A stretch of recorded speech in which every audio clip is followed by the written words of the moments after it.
Staying motivated financially is probably one of the hardest things you can do when it comes to your money. Because if you're like everybody else, you're like myself, it is very easy to be able to get motivated and go ahead and save money, accomplish maybe a goal, but then after a while, life throws curves and things get tough, money gets tight, and before long, we can give up on our financial goals. So in this video, I want to talk to you about some practical ways that I've used over the years to stay motivated to handle my finances well. But before we get started, I would like to let you know that I have a free ebook that you can download. It is 10 Steps to Organizing Your Money and 10 Timesing Your Impact. You will find the link in the description below. Number one, if you want to go ahead and stay motivated with your finances, one of the first things you're going to need to do is you're going to need to find out what really energizes you. What gets you fired up when it comes to finances? To some people, it may be saving for a vacation. For some people, it may be paying off debt, paying off a mortgage. One of the things that I did that was very practical for me to stay motivated with my finances over the years was I wanted to make sure that I was saving money every time I got a paycheck. I got paid bi-weekly. I got paid twice a month. And I created my lifestyle that I could live under my means. So at the end of the month, I made sure that I actually had money left over as a surplus to be able to put money back. And I'm telling you, that is something that I have found energized me like crazy.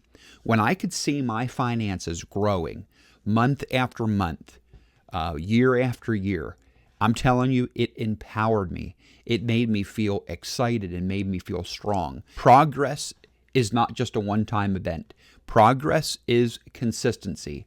Staying consistent and coming up with a plan is going to be able to keep you motivated even when the times get tough. For me, when I had a surplus at the end of the month, my emotions made me feel like I was in control. It made me feel like I had power, made me feel like I had opportunities, because money gives you opportunities. When you don't have any finances, it is frustrating. You feel like if any emergency arises, where are you going to pay your bill? Or if someone wants to go on a vacation and ask you to go along, how can you afford it if you don't have any money? A lot of times, to keep us going, we need to be able to have a visual.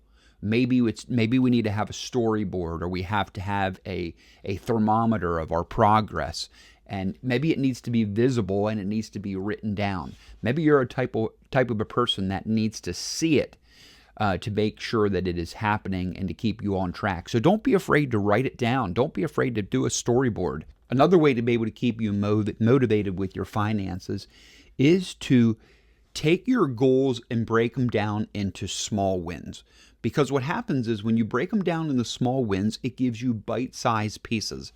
And when you can go ahead and make incremental gains at a slower pace, it energizes you.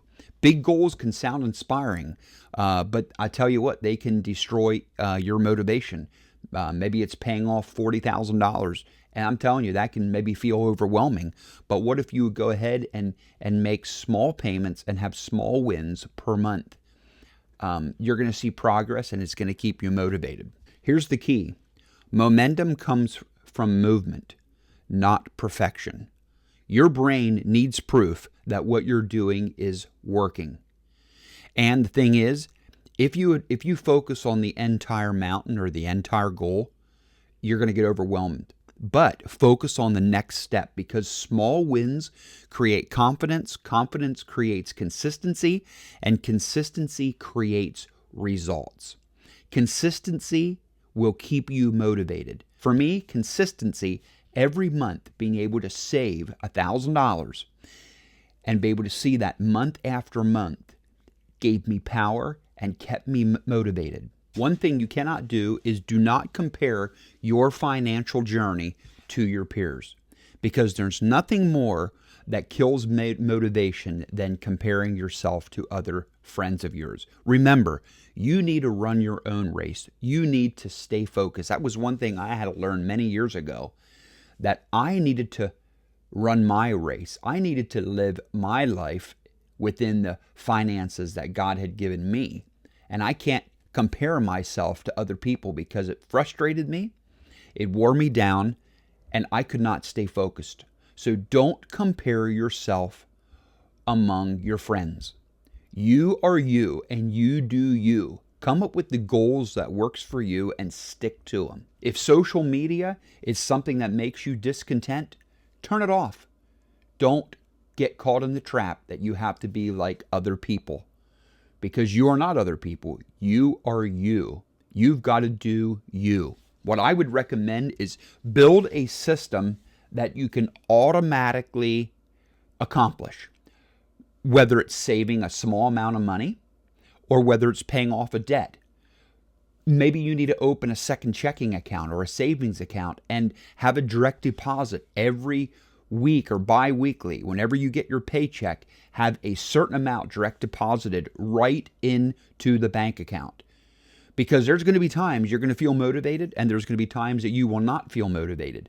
But having a system that can help you, that is a fail-safe, that will always happen no matter your feelings, will keep you on track to accomplishing your goals.